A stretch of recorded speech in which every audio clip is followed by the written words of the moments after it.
Check చేసండి. నువ్వు సినిమాకి వెళ్తావు నిజంగానే విచిత్రంగా ఉందమ్మా. మరి చందు వచ్చిందని పక్కనున్న వాళ్ళని కట్ చేస్తే ఎలా? నా కూతుర్ని బ్రతికించే మందే లేదా?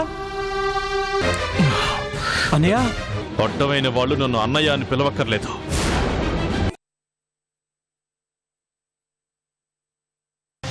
అన్నయ్య ప్లీజ్, నీకు నా మీద కోపం ఉంటే అది ఇంకోలా తీర్చుకో, కానీ ఇలా కాదు. చూడు, చాలా పెద్ద గాయమైంది, రక్తం ఎలా కారుతుందో చూడు. అదిగో అక్కడ హాస్పిటల్ ఉంది, వెళ్ళి అక్కడ కట్టించుకుందాం. నీకోసారి చెప్తే అర్థం కదా. నాకు తగిలిన ఈ గాయం కంటే నువ్వు ముట్టుకున్నావు చూడు, ఇది మరీ కంపరంగా ఉంది. పోరా. మరీ అంత కోపం అయితే ఎలాగండి? ఇంకొంచెం పెద్ద దెబ్బ తగిలింటే ఏమై ఉండేది? అనవసరంగా బెట్టి చేయకుండా వెళ్ళి కట్టించుకోండి. మీ బోడి సలహాలు నాకేం అవసరం లేదు. నాకు ఎవరి సహాయం అవసరం లేదు. నేను బాగానే ఉన్నాను, నేను లేవగలను.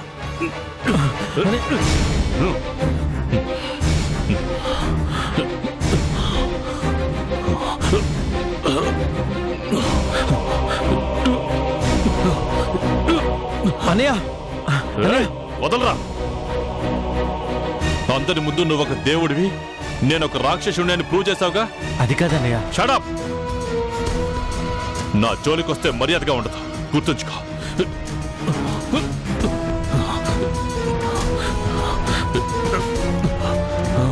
ఆటో.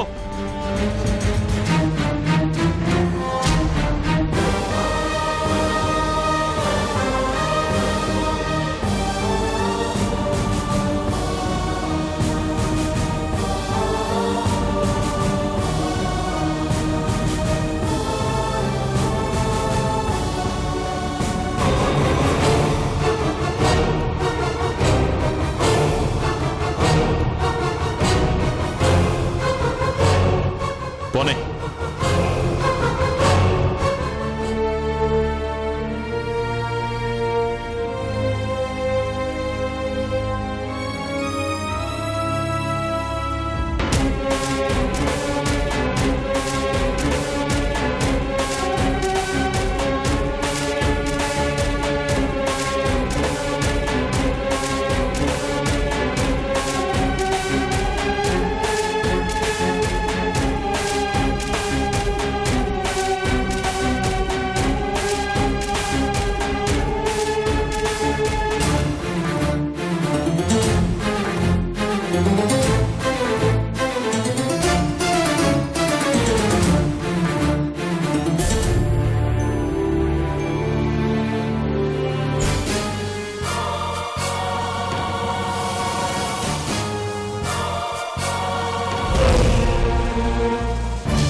అయ్యో, ఏమైందండి? రండి కూర్చోండి.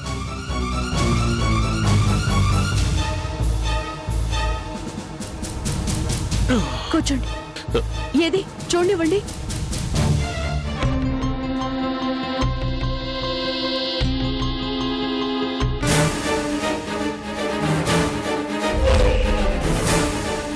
ఇంత పెద్దదే బెల తగిలిందండి. ఉండండి.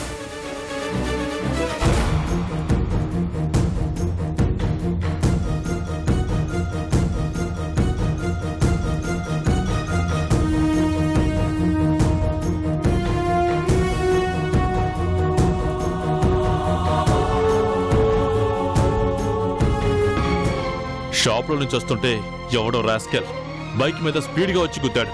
అబ్బా.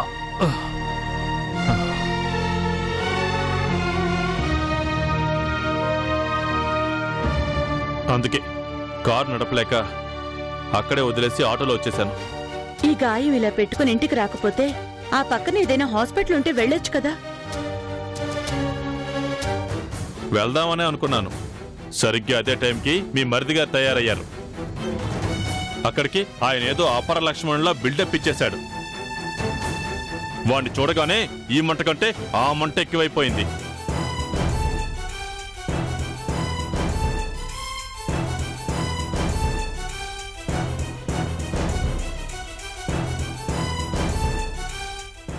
కృష్ణ వచ్చాడా?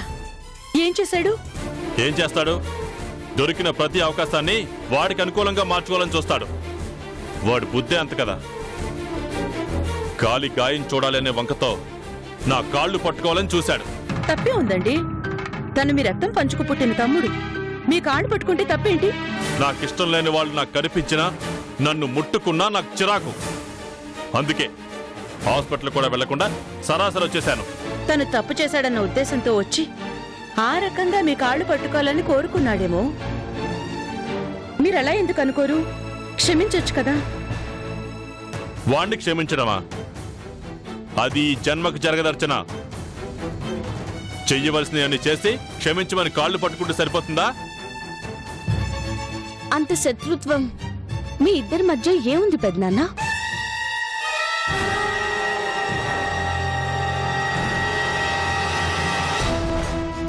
డాడీని క్షమించలేనంత తప్పు ఏం చేశారు పెద్దనాన్న? ఏంటి, మీ డాడీ తరపున వకాల్తో పుచ్చుకోవడానికి వచ్చావా? లేదు పెద్దనాన్న, మీరు చేసిన పనికి డాడీ చాలా ఫీల్ అవుతున్నారు.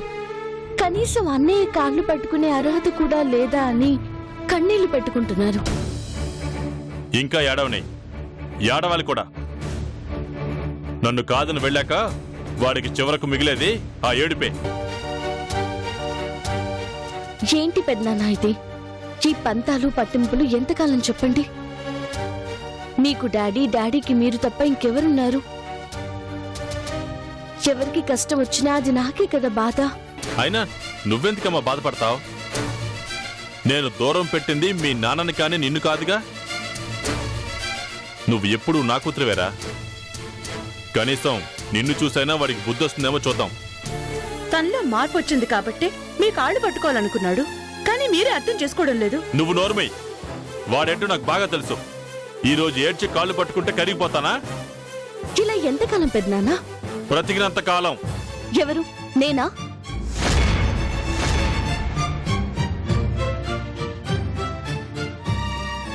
అదేంటమ్మా, ఎందుకలా అంటున్నావు?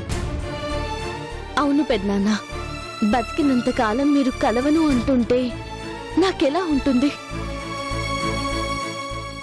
మీరు కలిసిపోయి ఆనందంగా ఉండడం నేను చూడలేననేగా. సరే, డాడీ అంటే తప్పు చేశారు, మరి మీరైనా తగ్గాలి కదా. నా కోసం డాడీని క్షమించలేరా? మీరిద్దరూ రామలక్ష్మణులా కలిసి ఉంటే చూడాలని నా ఆఖరి ఆశ పెద్దనాన్న. అంటే అది తప్ప మరో ఆశ లేదు అంటున్నాను.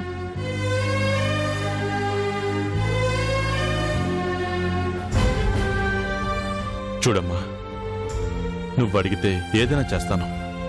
ఈ ఒక్క విషయం తప్ప. నేను ఎంత హర్ట్ అయి ఉంటే నేను ఇలా మాట్లాడతానో నువ్వు అర్థం చేసుకో. ఈ గాయం కొద్ది రోజుల్లో మానిపోతుంది. కానీ మీ డాడీ ఇక్కడ గాయం చేశాడమ్మా. అది మానటానికి చాలా కాలం పడుతుంది. ఈ విషయంలో నన్ను అడిగి ఎప్పుడు నువ్వు హర్ట్ అవ్వద్దమ్మా. ఓకేనా?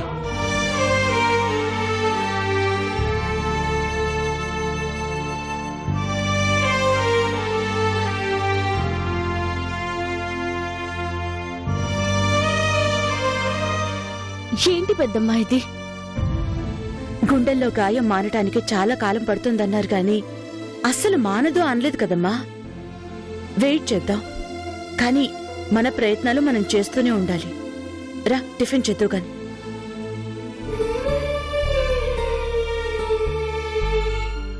కానీ నేను అంతకాలం బతకాలి కదా పెద్దమ్మా.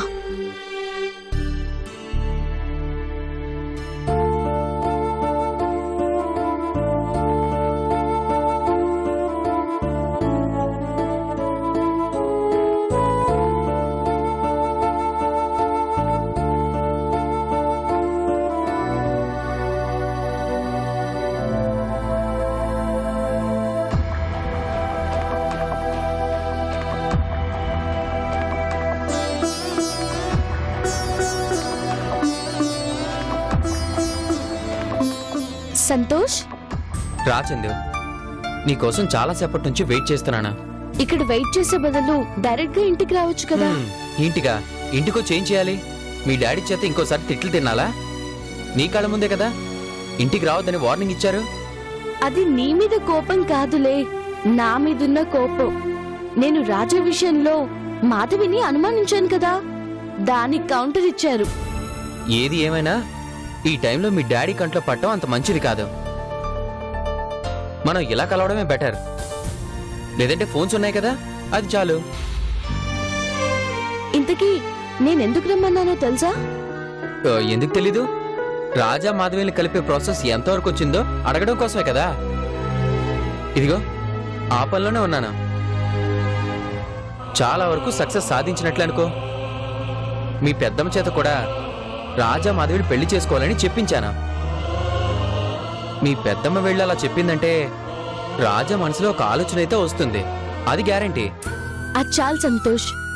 ముందు రాజా మనసు మారాలి, నా మీద అసహ్యం కలగాలి. నాకు బుద్ధి చెప్పడం కోసమైనా తను మాధవిని పెళ్లి చేసుకోవాలి. చేసుకుంటాడు చందు. దానికి తోడు ఆ మహిళా సంఘాల వాళ్ళు చేసిన అల్లరి అంతా ఇంత కాదు. అది చాలదు అన్నట్టు ఫేస్బుక్ లో వాళ్ళ ఫోటోలు పెట్టి నానా గందరగోళం చేసావు కదా, ఇవన్నీ చాలు రాజాకి నీ మీద కోపం రావడానికి, అసహ్యం పెరగడానికి.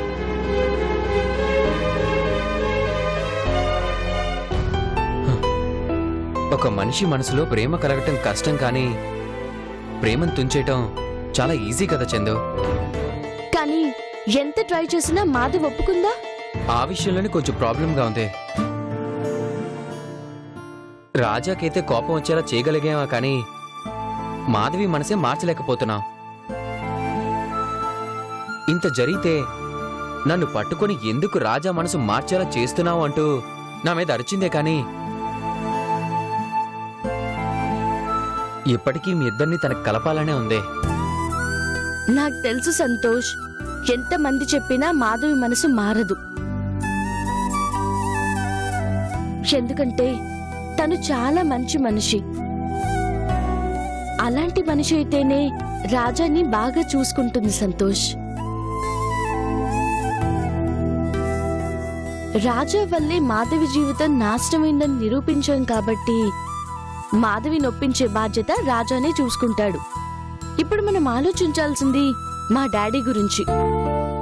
మీ డాడీకి జయంతి గారికి పెళ్లి చేయాలని మా మమ్మీ మీ పెద్దమ్మ ఎప్పుడో డిసైడ్ అయిపోయారు. వాళ్ళు అనుకున్నారంటే అది సాధించి తీరుతారు. దాని గురించి నువ్వు టెన్షన్ పడాల్సిన అవసరమేమీ లేదు. నేను ఆలోచిస్తుంది డాడీ జయంతుల గురించి కాదు, డాడీ పెద్దనాన్నల గురించి. వాళ్ళిద్దరి మధ్య ఉన్న అపోహల్ని తొలగించి మళ్ళీ వాళ్ళిద్దరిని ఒకటి చేయాలి సంతోష్. ఇంకా నయ్యం, అంతకంటే మించిన టార్గెట్లు ఏమైనా సెట్ చేసుకోలేకపోయావా? అసలు జరిగే పనేనా? ఇండియా పాకిస్తాన్ కలిసి క్రికెట్ అయినా ఆడతాయేమో, కానీ మీ డాడీతో మీ పెద్దనాన్న పొరపాటును కూడా కలవరు. అసలు ఆ సంగతి వదిలే. ఎలా వదిలేయమంటావు సంతోష్? నా సంగతి నీకు బాగా తెలుసు. నేను పోయాక డాడీని ఓదార్చడానికి ఎవరున్నారు? ఆయన తట్టుకోగలరా? మా ఇంటికి వెళ్తే కనీసం పెద్దమ్మ చెప్తేనైనా ఆయన కంట్రోల్ అవుతారు. లేదంటే మా డాడీ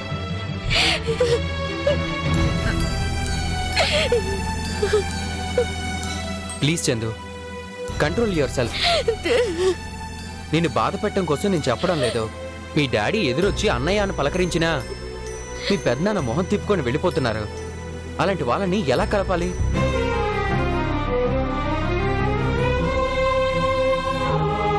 నువ్వు అనుకుంటున్నట్లు రాజా మాధవిని కలపడానికి చాలా రిస్కులు తీసుకున్నావు.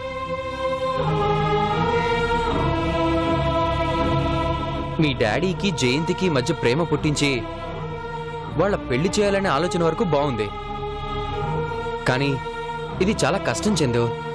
నువ్వు అనవసరంగా ఇబ్బంది పడతావు. ఇబ్బంది పడ్డానికి నేను బతికేది ఎంతకాలం చెప్పు? అలా మాట్లాడకు చందు. నిజం ఎప్పుడూ బాధగానే ఉంటుంది సంతోష్. మనం అనుకుంటే ఏదైనా చేయగలం. అనుకున్న టైంకి అది నెరవేరుతుందో లేదో తెలీదు, కానీ మొదలు పెట్టాలి. కనీసం నేను పోయాకైనా వాళ్ళిద్దరినీ కలపడానికి నేను ప్రయత్నించాను అన్న నిజం తెలుసుకుంటే చాలు. అప్పుడు నా కోసమైనా మా పెద్దనాన్న తన పంతాన్ని మానుకుంటాడు. వాళ్ళిద్దరినీ కలపడానికి నీ వంతు సాయం చేయి సంతోష్, ప్లీజ్. అలాగే చందు, ట్రై చేస్తాను. కానీ ఏది నువ్వు సీరియస్గా తీసుకోకూడదు. ఎలా జరగాలని రాసి పెడితే అదే జరుగుతుంది. దానికోసం నువ్వు టెన్షన్ పనని నాకు మాట ఇవ్వు. టెన్షన్ పడితే తొందరగా చనిపోతాననా? నువ్వేం కంగారు పడకు. నేను అనుకున్నది సాధించే వరకు ఆ దేవుడు నాకు ఆయుష్ ఇస్తాడులే. వస్తాను.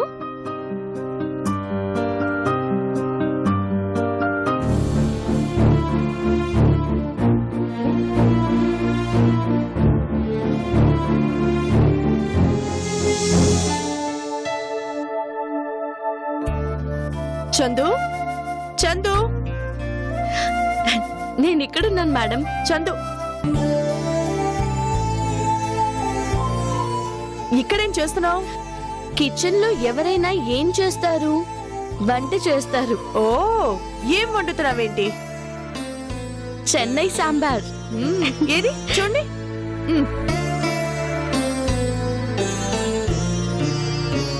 వావ్, సూపర్, చాలా బాగుంది.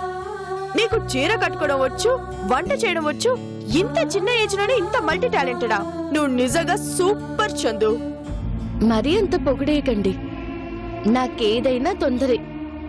అందుకే అన్ని చిన్న ఏజ్లోనే వచ్చేసాయి. అసలు నువ్వు అమెరికా నుండి వచ్చావా? అదేంటి అలా అడిగారు? అమెరికాలో పెరిగిందనివి అచ్చ తెలుగు ఆడపిల్లలా ఈ అలవాట్లన్నీ ఎలా వచ్చాయి నీకు? ఆ క్రెడిట్ అంతా మా అమ్మదే. తనే ఇవన్నీ నేర్పించింది. నాకు ఆ ఛాన్సే లేదు. అంటే మీకు వంట చేయడం రాదా? రాదా అంటే వస్తుంది, కాకపోతే నేను వంట చేస్తే ఇంకెవరు తినలేరన్నమాట. మరి నేర్చుకోరా? నువ్వు నేర్పుతానంటే నేర్చుకుంటాను. ఓ తప్పకుండా. మీకు చీర కట్టుకోవడం నేర్పించడంత ఈజీగా వంట చేయడం కూడా నేర్పిస్తాను. అన్నిటికంటే ముందు మా డాడీకి ఇష్టమైన గుత్తంకాయ కూర వంటను నేర్పిస్తాను. ఓకేనా? నీకొక విషయం చెప్పనా? నాకు వంకాయ కూర అంటే చాలా ఇష్టం. 1-2 సార్లు చేద్దామని ట్రై కూడా చేశాను. కాకపోతే కూర అయిపోయాక వంకాయలు కనిపించలేదు. ఏమైంది?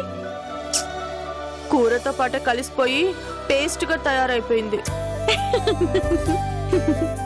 ఈ రోజు నేను చేయి పెట్టకుండా మీతోనే చేయిస్తాను, చూడండి. అయితే ఒక పని చెయ్యి, నువ్వు అలా వెళ్ళి రిలాక్స్ అయిపో. వెళ్ళు, నాకు గైడెన్స్ ఇస్తుండు, నేను చేస్తాను.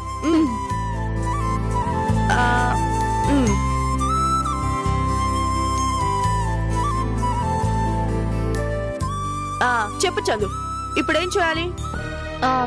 ముందుగా మసాలా తయారు చేసుకోవాలి. మసాలాకి కావలసినవి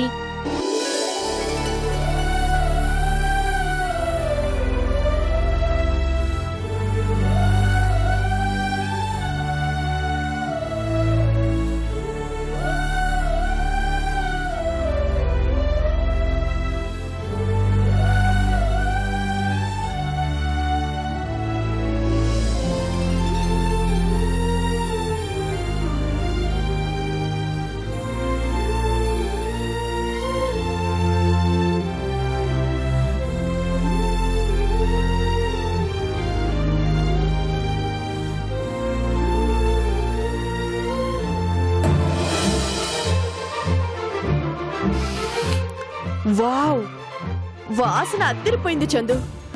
ఇక టేస్ట్ ఎలా ఉంటుందో ఏంటో. చందు, నేనేనా ఇది చేసింది? తలుచుకుంటేనే చాలా థ్రిల్లింగ్ గా ఉంది. అర్జెంట్ గా టేస్ట్ చూసేయాలి.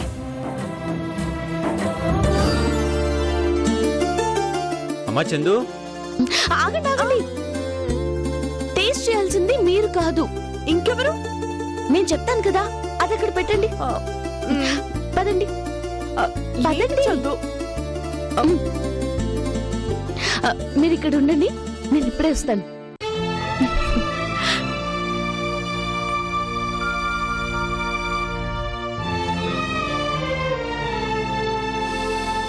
ఆహా చందు ఈ రోజు నువ్వు గుత్తొంకాయ కూర చేసావు కదా? అవును డాడీ, నీకెలా తెలుసు? మసాలా వాసన గుమాయిచ్చేస్తుందమ్మా. పద పద, ఆకలేస్తుంది. ఆ. వావ్. హా, సూపర్. అవును, మీరు బైక్ లో కదా వస్తారు? అదేనమ్మా, ఆ మెకానిక్ గాడు ఇంకా రిపేర్ అవ్వలేదన్నాడు. త్వరగా అన్నం పెట్టమ్మా, ఆఫీస్కి వెళ్ళాలి. గుత్తొంకాయ కూరని ఒక పట్టు పట్టాలి. పెట్టు పెట్టు పెట్టు.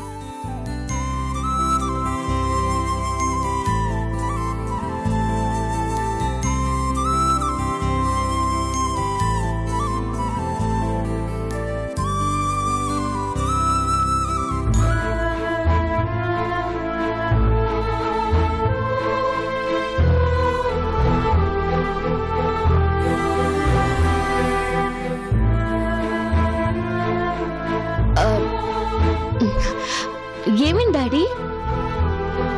ఉప్పు లేదా? కారం ఎక్కువైందా? ఏమైంది డాడీ? ఇది నిజంగా నువ్వే చేసావమ్మా? ఏ డాడీ, ఏమైంది?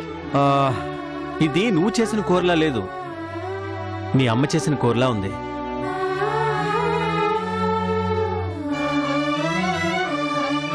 అచ్చుగుద్దినట్టు మీ అమ్మ చేసిన కూరే అదే టేస్ట్ అనుకో. చేసింది కూడా అచ్చుగుద్దినట్టు అమ్మలా ఉండే ఇదిగో జయంతి గారే. ఆ? ఆ, ఆ,